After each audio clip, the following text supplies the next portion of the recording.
All right, up next, last week, The Hollywood Reporter released an editorial analysis of the state of the Star Wars franchise after being bought by Disney 12 years ago. The report crunched and discussed numbers including budgets, revenues, critical and audience reviews, viewership, and streaming subscriptions, among other verticals for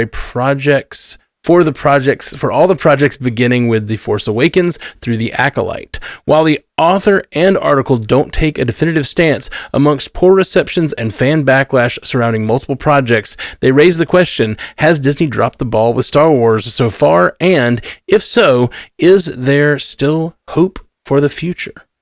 So, what's our take on the state of Star Wars? Well, to quote Princess Leia, we always have hope. Mm-hmm. So yeah, there's still hope there. But I read this article, and looking at the headline, I went in kind of with some trepidation. I was like, oh, great, somebody else talking about the state of Star Wars since the Disney regime came in. Can't wait to unpackage this. But to the author's credit, I really got the sense that they are a Star Wars fan. Like, they didn't miss a single opportunity to make allusions to quotes in the context of, like, they talk about Rey seeing the Millennium Falcon for the first time and calling it a piece of garbage, and then the fact that, like, oh, we have to take the piece of garbage. So, I don't agree with that take. I wouldn't call any of the Star Wars movies that have come out garbage. Every single Star Wars project that's come out, even if I have issues with it, there's some level of enjoyment that I get out of it. That is the kind of Star Wars fan I am. And I think I made that decision somewhere around 2015 when The Force Awakens came out. I liked it. I didn't love it. It was great to be back in the world of Star Wars, but it was a little bit too much of a rehash of A New Hope for me. Considering that, and considering this author, like, while he did not miss any opportunities to make some digs here and there, the overall narrative was optimistic and was hopeful, which I found encouraging. That's the way I approach these things. And just thinking about the discourse around Star Wars and how certain swaths of the fandom have gotten so polarized and so toxic, and it feels like that's all you really hear about. I did kind of want to address the fact that I think there is a section of the fandom that has become a little bit marginalized, where they are Star Wars fans, but they have some issues with the way Disney's handled it. Like, we know that trilogy of films that began with The Force Awakens and ended with The Rise of Skywalker, no plan going into that whatsoever. So I think it's worth discussing and giving some credence to those people that, like, they're not entirely happy with the state of Star Wars, but they're not out there vilifying every person of color or every female character that gets cast, or, making Kathleen Kennedy the villain. So yeah, I think about it. I think what Disney needs to understand about Star Wars, and I think they've started to learn it a little bit, is that it's not Marvel. You can't have the same kind of output that you have with Marvel for Star Wars. That's what makes Star Wars special. It's that time between. Absence makes the heart grow fonder. And, like, thinking about the fact that the last Star Wars film we got was 2019, which was The Rise of Skywalker. People have their opinions about that. But again, like I said at the beginning, I get some level of enjoyment out of every single Star Wars. So just being in the theater, getting the yellow scroll, the John Williams music, I had a good time. So think about the fact that we're 5 years removed from that. That feels right. Like, I am ready to see another Star Wars in the theater. Yeah, we've had stuff on Disney Plus that has, satiated the appetite in the meantime. But yeah, I think, I'm optimistic for the future. And I do think that Disney needs to learn that Star Wars is not Marvel. But at the same time, I can't help but think about, like, Marvel and how we've talked about that, how, like, Bob Iger keeps saying the input is going to be less and less and less. And, like, this was really the first year that I felt that, like, having Deadpool and Wolverine be the only theatrical release. But outside of that, we've had plenty of content. I do think Marvel could benefit from that a little bit, and people probably hate me for saying that, but again, absence makes the heart grow fonder. Yeah, you get the opportunity to miss these characters and look forward to seeing them again, and it's just not so oversaturated. Yeah, I think what you're saying is Star Wars can't be Marvel. Marvel can't be Marvel either necessarily. They all these series, Marvel, Star Wars, Star Trek, and I'm sure there's others I'm leaving off, but have tried to do this, like, let's make a show that comes out 30 times a year. We need TV episodes always dropping and movies always dropping, and there's just you lose the chance to miss your favorite characters. You lose the chance to miss that world, and I think there's just something about that the franchises have to. I don't think it's impossible to make stuff at the current clip that Marvel's making it, but it is something about quality control and planning and direction and feeling like it's moving in some way. And I mean, Star Wars is on a whole nother level. They're putting stuff out that's coming in so many different time places in the timeline and stuff that like they're I mean, except for this kind of like Mando-verse sort of merging together, seems like it's going towards something. But yeah, I don't know. All these things are being calibrated in real time because they're for the first time like, let's make fandom a factory and put it out all the time. And it's just, they overdid it. They're trying to correct. They're trying to find the right balance, and hopefully that balance will be not too sparse. I don't like it when it's too sparse. Can he bring balance to the Force? I don't know, man. Yeah, I mean, it's been wildly inconsistent for Star Wars. I mean, some of their products since the Rise of Skywalker have been critically acclaimed. You think Andor, for example, The Mandalorian obviously took on a new life to Star Wars, and Grogu and all of that stuff has been big. But they've also had their struggles. They've had production. Solo, for example, had production struggles that really caused that movie to struggle in the theaters. Other Disney Plus shows have had very low ratings in terms of viewership, like The Book of Boba Fett was not viewed very much. Same with like The Acolyte had its problems in terms of viewership. And so you put all that together and it's an up and down. It's a roller coaster, right? Is that you have some products that are hitting and then you have others that are not for different reasons. And, you know, you touched on the toxic fandom, and I think sometimes we do kind of over blame toxic fandom because I think at the end of the day, toxic fandom is a very small minority. It seems like it's not. Yeah. Like it seems like it's a majority of people because these are the YouTube channels and the Twitter hashtags and the piling on the graves and the comments on the Instagram posts and all that stuff, and it can seem overwhelming. But I think when things are good, and we've seen examples of this time and time again, when things are good and people like them for the most part, that gets to dominate the conversation, right? Like that really does. Like I think Barbie is a perfect example of that. You know, there was an attempt to criticize Barbie from a toxic fandom standpoint because of some of its messaging, but it was so drowned out by the mass acceptance of that movie that you didn't even hear it. Right. And so it's like the voice to me is still the same. It's just that when something's being received positively by a lot of people, it's just that's what drives us. The problem is whenever not a lot of people watch it, the toxicity gets to drive the conversation. And so The Acolyte is a good example of that, right? Whenever the viewership numbers are low, what we talk about and what we have to all of a sudden that's what we have to talk about, right, as being the thing. And it's just so it's Star Wars is in a unique place. I think they get it probably more than any other fandom on some level for some reason. You think Marvel and DC, I don't think they have quite. I mean, we've seen shades of it a little bit, like the Marvels comes to mind, but like Star Wars is just on a different level of that sort of thing. But again, I really don't think it's a majority of people. I think it is a small minority. It's just Star Wars deals with it in a different way.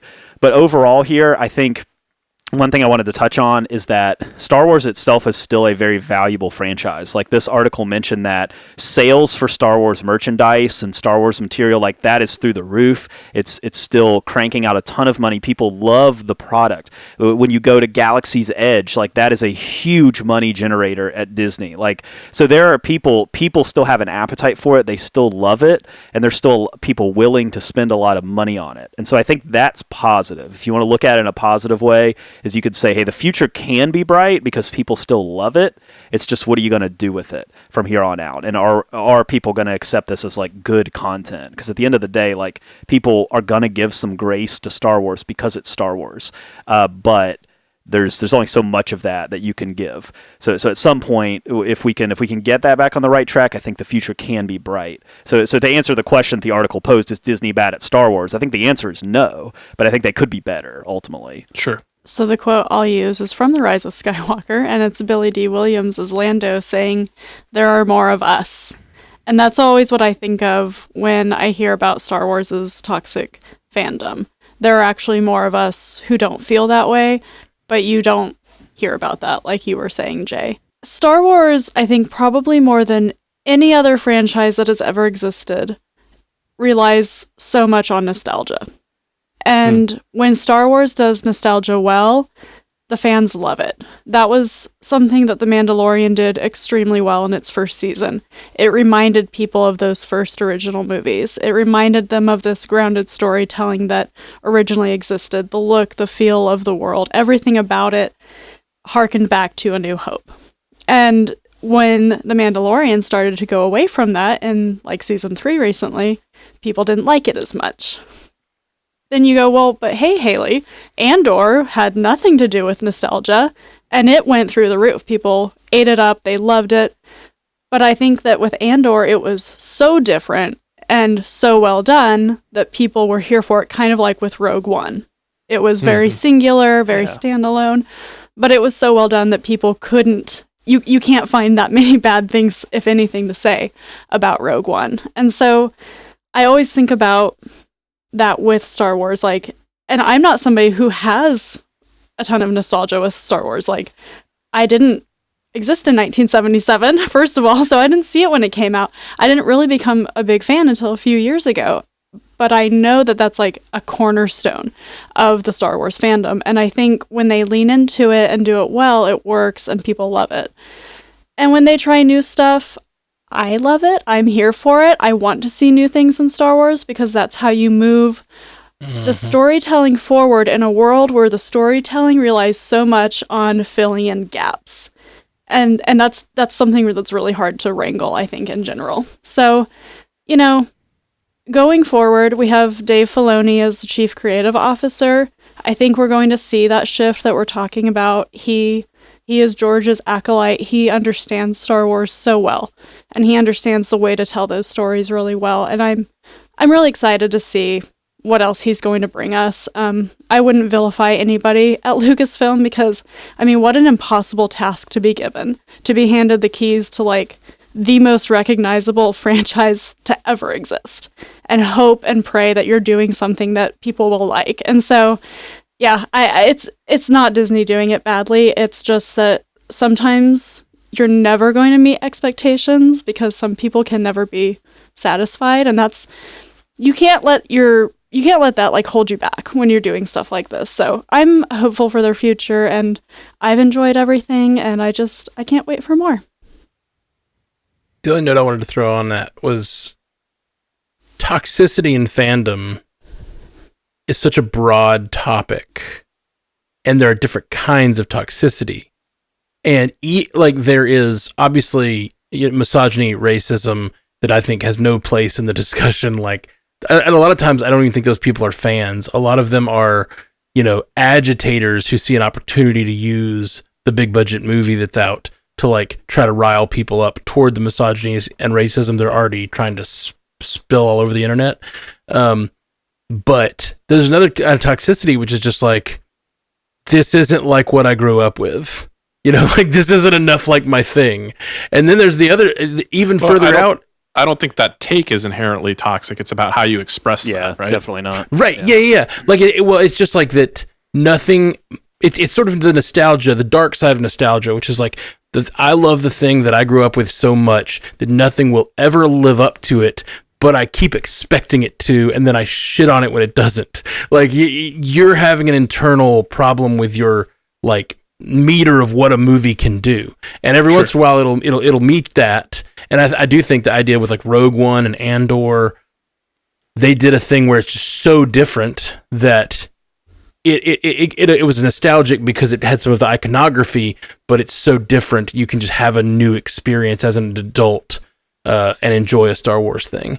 I think that's one of the reasons that the fandom is so likes that movie and that series so much, because if you're an adult watching Star Wars now for the first time, there's somebody on TikTok was doing a breakdown where they were like, the fandom now, if they were talking about the original series or the original trilogy, and they kept like, the guy would come on, can you believe that this is happening and this, like all these little like things they would be picking on now, but we just didn't have that then, and it's been there for 50 years in our consciousness, so we just love it because it's there, Anyway, so I think there's just different kinds of toxicity. So it's just like stratification of like almost like well-meaning dislike of a thing versus like actual like outside agitators trying to cause that toxicity in the fandom, and it's hard to draw the lines. And depending on how you feel about a thing, you can feel like someone else is being toxic, even if they just genuinely don't like a thing for whatever reason. It's tough. Sure. And I think it's worth mentioning, to bring it full circle, I do think there is such thing as toxic positivity as well, where it's like, hey, somebody is trying to bring up a legitimate issue that they had with something and it just gets shut down. Oh, you don't like this. This means you're blank. This means you're blank. You hate America. 100%. Make sure you're registered to vote, people. Yeah, please do. Pandas vote, everybody. I think a lot of people too, like they kind of feel like us, like the majority. I think the majority of people are like us. They just like good content, and they'll watch good content. And if they get bored with something, they'll stop watching it. You know, it's like that's how most people are. Most people like that don't really take to the internet. You know, so like when I see a Star Wars movie that I really like, I don't go comment on their Instagram or something. You know, like I just kind of, I'm like, I really like this movie and I'll talk about it with people. If I see a Star Wars movie I don't really like I really did not like The Rise of Skywalker, but I left the theater and I didn't really talk about that with anyone other than just people in my life. I didn't go on Instagram. I didn't go on YouTube. I didn't go comment that. And it's like when you get on the internet, sometimes you see those extremes. You see the people who have a super like take that they gotta get out, like they gotta fire it off into the like a flare, and it's just so you go to the comment sections and it's just like, wow, this is what people think of this stuff. But you got to consider that most people just aren't like that, and it's not even just fandom. I mean, it's politics, it's Facebook, it's the comment section. It's that's our culture now. It's just how, like, who's in the comments? Well, it's people with something to say, and most people don't have a whole lot to say with this stuff. You know, like it's just like we just kind of liked it or we didn't, and that's it. So again, when we say that the toxicity sometimes can get blown out of proportion, that's kind of what I mean. Is like you can kind of sometimes we'll be like, well, this movie failed because of toxicity, and it's just most of the time that's not totally true. They fail because just not a lot of people. It wasn't appealing to the right people. It wasn't marketed the right way. Maybe it had production problems, whatever.